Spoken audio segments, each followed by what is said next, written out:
মিয়ানমারে শক্তিশালী ভূমিকম্পে নিহতের সংখ্যা বেড়ে 1000 ছাড়িয়েছে।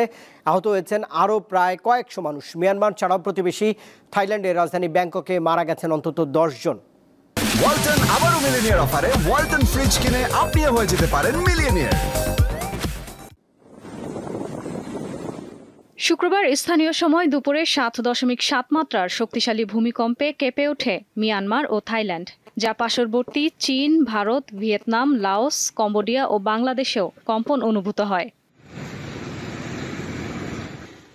গৃহযুদ্ধে আক্রান্ত মিয়ানমারে বিভিন্ন সময় ভূমিকম্প হলেও শুক্রবারের মতো শক্তিশালী কম্পন সম্প্রতি দেখা যায়নি। ভূমিকম্পে নেপিদো, সাইগাইং, মান্দালয় সহ 5টি শহরের অনেক ভবন ধসে পড়েছে। শুধুমাত্র মান্দালয়েই নিহত হয়েছেন 600-র বেশি মানুষ। ধ্বংসস্তূপে আটকে রয়েছেন অনেকে। এরই মধ্যে আন্তর্জাতিক সাহায্যের আবেদন জানিয়েছেন মিয়ানমারের সামরিক জান্তা। প্রতিবেশী চীন এবং ভারত প্রথম সাহায্য পাঠিয়েছে। দক্ষিণ পূর্ব এশীয় দেশগুলির সংগঠন আসিয়ান মিয়ানমার এবং থাইল্যান্ডে ত্রাণ কার্যক্রমে সহায়তার কথা জানিয়েছে।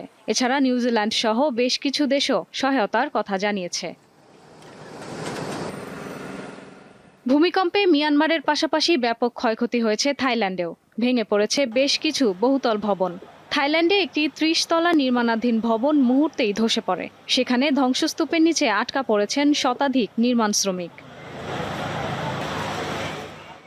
ইশরাত ঝুমা, দীপ্ত বার্তা কক্ষ। গাজায় যুদ্ধবিরতি ভেঙে গত 18 মার্চ থেকে এখন পর্যন্ত অন্তত 900 জন ফিলিস্তিনিকে হত্যা করেছে ইসরায়েলি দখলদার বাহিনী।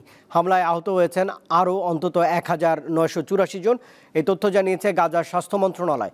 ধ্বংসস্তূপের নিচে নিখোঁজ হাজার হাজার ফিলিস্তিনিকে মৃত বলে ধারণা করা হচ্ছে। জাতিসংঘের বিশ্ব খাদ্য কর্মসূচি সতর্ক করে দিয়ে বলেছে যে ইসরায়েলি অবরোধের ফলে 3 সপ্তাহের বেশি সময় ধরে মানবিক সরবরাহ এবং খাদ্য প্রবেশ বাধাগ্রস্ত হয়। গাজাবাসী তীব্র ক্ষুধা ও অপুষ্টির সম্মুখীন হচ্ছে।